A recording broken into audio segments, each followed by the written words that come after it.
முதலமைச்சர் இன்னைக்கு இந்தியாவில் எந்த முதலமைச்சரும் செய்யாத ஒரு விஷயம்.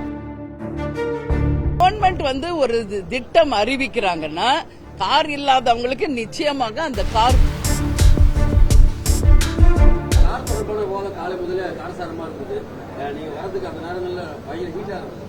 கார் தொடர்பா தேமுதிகவுடைய நிலைப்பாடு என்ன? உங்களுக்கு அரசு கார் கொடுத்தா அதை வாங்க தயாரா, இல்ல மக்களோட வரிப்பணத்துல தேவையில்ல நான் மக்களுக்காக உழைக்கிறேன்னு சொல்ல தயாரா? உங்களோட நிலைப்பாடு என்ன? முதல்ல எல்லார்கிட்டயும் கார் இருக்கு.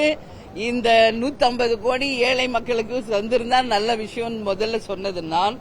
அதனால எதிர்கட்சி தலைவராக கேப்டன் இருந்தபோது அவருக்கு கொடுக்கப்பட்ட வாகனத்தை அவர் திருப்பி கொடுத்தவர் தான் கேப்டன் அவர்கள் என்பது இந்த உலகுக்கு தெரியும். எனக்கு கொடுத்த ஒரு கார் தான் அப்படின்றது ஒன்னும் கிடையாது. நான் கொடுக்கணும் இந்த செகண்ட் கொடுத்துட்டு போயிருவேன். பட் அது கிடையாது. அதுல என்ன நான் சொல்றேன், இன்னைக்கு ஒரு கவர்மெண்ட் ஒரு திட்டம் அறிவிக்கிறாங்கன்னா கார் இல்லாதவங்களுக்கு நிச்சயமாக அந்த கார் கொடுக்கிறது வரவேற்கத்தக்க ஒரு விஷயம். அதுல மாற்று கருத்து இல்லை. அதனால முதலமைச்சர் இன்னைக்கு இந்தியாவில் எந்த முதலமைச்சரும் செய்யாத ஒரு விஷயம்.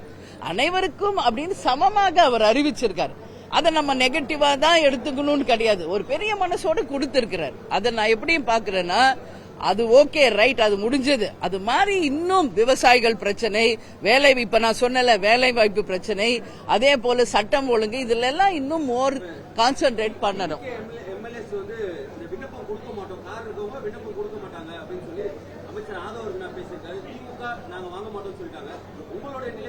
அப்படியே இல்ல, எங்க கிட்டயும் கார் நிறைய இருக்கு. நாங்க இல்ல அப்படி இல்ல. நான் வேணும்னா அது வேணான்னு சொன்னா நானும் மனு கொடுக்க தயாராக தான் இருக்கிறேன்.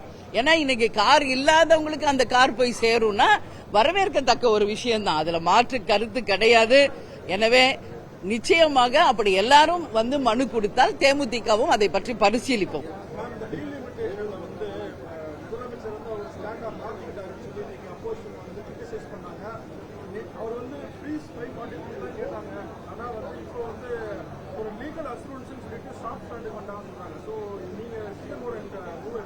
இல்ல, இதுக்கு தாங்க இன்னைக்கு 1.5 மணி நேரம் டைவர்ட் ஆயிடுச்சு சப்ஜெக்ட்.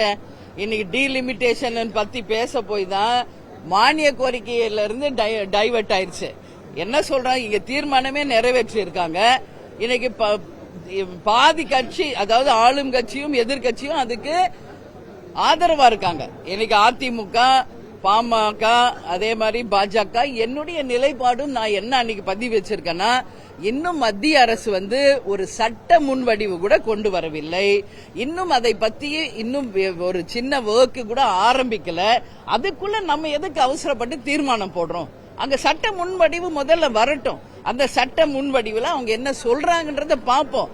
அதற்கு பிறகு அதை பத்தி நம்ம ஸ்ட்ராங்கா இறங்கும் போது நம்மளுடைய எதிர்ப்போ ஆதரவோ அப்ப நம்ம பேசுவோம் நம்ம சொல்றோம். ஆனா அவங்க சொல்றது முன்னெச்சரிக்கை நடவடிக்கையா இப்பவே தீர்மானம் நிறைவேற்றுவோம் சொல்றாங்க.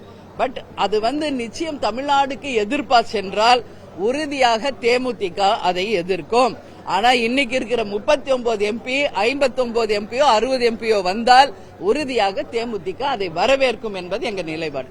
ஓகே,